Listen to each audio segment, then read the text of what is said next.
साथ ही banking sector में बढ़ते फ्रॉड को देखते हुए आरबीआई ने बड़ी पहल की है। आरबीआई ने भारतीय बैंकों का डोमेन नेम में बदलाव करने का फैसला किया है, यानी बैंकों की जो वेबसाइट है उसके अंत में .in होगा। अभी बहुत से बैंकों की वेबसाइट .com से अंत होती है, वहीं एनबीएफसी की वेबसाइट के अंत में fin.in होगा। आरबीआई के इस कदम का मकसद बैंकिंग फ्रॉड पर लगाम कसना है। इसी मुद्दे पर हमारी संवाददाता एकता सूरी ने आरबीआई से सवाल किए। इस पर क्या कहा आरबीआई ने, सुनाते हैं आपको। हमने आपकी स्पीच में सुना कि आपने फ्रॉड्स के ऊपर बात की कि .in होगा बैंकों का डोमेन नेम, लेकिन बहुत सारे इश्यूज हैं जो कस्टमर्स फेस करते हैं फ्रॉड्स की। अगर हम बात करें, सबसे पहले कोई रिपोर्ट करता है फ्रॉड तो उसे पैसा जल्दी वापस नहीं मिलता। दूसरा, पेस्की कॉल्स बहुत ज़्यादा आते हैं नॉर्मल मोबाइल नंबर से। बहुत बार आपने बोला है कि आप टॉपअप लोन्स, जो होम टॉपअप लोन्स है उसे पर्सनल लोन्स की तरह एडवर्टाइज मत करें, अभी भी वो हो रहा है। 1600-140 नंबर्स भी आपने बोला है ट्रांजैक्शंस और मार्केटिंग के लिए होंगे, लेकिन वो भी कोई नहीं सुन रहा। तो ऐसे सिनेरियो में क्या आरबीआई कोई स्ट्रिक्ट एक्शन लेगा बैंकों के ऊपर ताकि ये कस्टमर का बचाव हो इन सब सिनेरियोज में?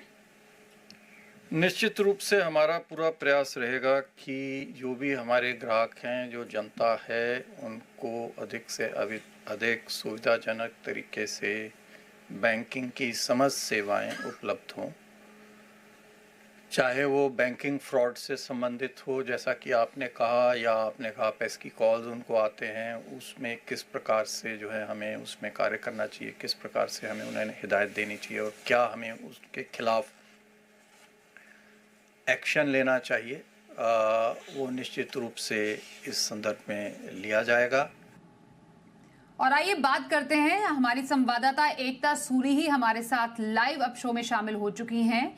एकता, नए आरबीआई गवर्नर संजय मल्होत्रा, उन्होंने अपनी पहली आरबीआई पॉलिसी में रेट कट का तोहफा दिया, गुड नोट पे शुरुआत की है। उसके साथ ही कमेंट्री में कुछ अहम बातें कही गई हैं। पहले उस कमेंट्री जो उन्होंने आरबीआई पॉलिसी के बाद दी उसकी अहमियत और उसके मायने समझना चाहेंगे, क्योंकि पॉलिसी जो स्टांस है उसको न्यूट्रल रखा गया है, येट कटौती की गई है। क्या समझे इसको? जी स्वाति, हमने देखा कि 5 सालों में ये पहला रेट कट है, 25 बीपीएस का है। इसका फ़ायदा कंजम्पशन में मिलेगा, होम लोन सस्ते होंगे, एमएसएमई लोन सस्ते होंगे, जितने भी लोन्स ईबीएलआर से लिंक्ड हैं, एक्सटर्नल बेंचमार्क से लिंक्ड हैं, वो सस्ते होंगे।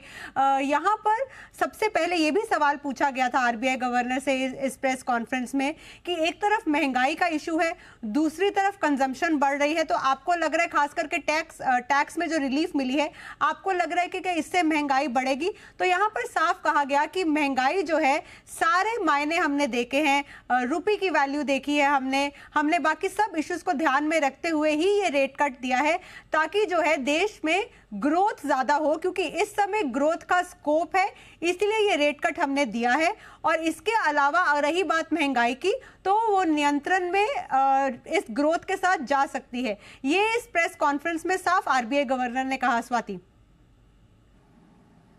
ओके, और जो आपने अभी सवाल पूछा वेरी क्विकली कि बैंकिंग फ्रॉड को रोकने के लिए आरबीआई टोटली प्रतिबद्ध है, इंपॉर्टेंट स्टेप्स क्या लेने वाली है? जी स्वाति, यहाँ पर सबसे पहले तो एक तोहफा ये था कि आपको 25 बीपीएस का रेट कट मिला है। दूसरी एक आरबीआई गवर्नर की स्पीच में जो बहुत अहम बात सामने निकल कर आई कि आरबीआई जो है वो जितने भी पेमेंट सिस्टम में, डिजिटल पेमेंट्स में जो फ्रॉड्स हो रहे हैं उसको रोकने की कोशिश कर रहा है। उसमें सबसे पहले तो एक कदम ये कि जो बैंकों का डोमेन नेम है .com जो है, हम देखते हैं किसी बैंक के नाम के आगे, वो अब .in होगा और एनबीएफसीज का जो है वो fin.in होगा। अब इसके पीछे का मकसद ये है कि किसी तरह से डिजिटल फ्रॉड जो है वो कम हो, क्योंकि हमने बहुत बार ये भी सुना है कि स्कैमस्टर्स ने .com के मिलते जुलते डोमेन नेम की एक फ्रॉड वेबसाइट ही बना डाली।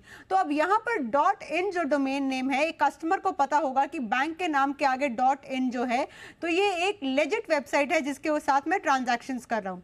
दूसरा ये कि इंटरनेशनल जो प्लेटफॉर्म्स होते हैं वहां पर आप अपना क्रेडिट कार्ड से अगर शॉपिंग करते हैं या कोई ट्रांजैक्शन करते हैं तो सीवीवी नंबर डाला तो ओटीपी नहीं आता। अब ऐसी वेबसाइट्स पर भी एडिशनल फैक्टर ऑथेंटिकेशन होगा, वो भले ही ओटीपी हो, ताकि एक कस्टमर का एक पहले तो थोड़ा सोचने का समय मिले कि वो शॉप करना चाहता भी है कि नहीं। और दूसरी सबसे बड़ी बात कि सीवीवी नंबर डाला और ओटीपी नहीं आया तो इससे फ्रॉड का बहुत बड़ा खतरा है, उस खतरे को रोका गया। तीसरा ये यहाँ पर कहा गया है तो ये जितने भी फ्रॉड हो रहे हैं, बिल्कुल सही बोला आपने एकता, और आपने जो सवाल पूछा था उसके जवाब में आरबीआई गवर्नर संजय मल्होत्रा ने क्लियर भी किया कि किस तरीके से ये जो बढ़ते फ्रॉड है उस पर लगाम लगाने के लिए तमाम जो स्टेप्स आने वाले टाइम में लिए जाएंगे। थैंक यू सो मच एकता, हमसे बात करने के लिए इस पूरी खबर पर।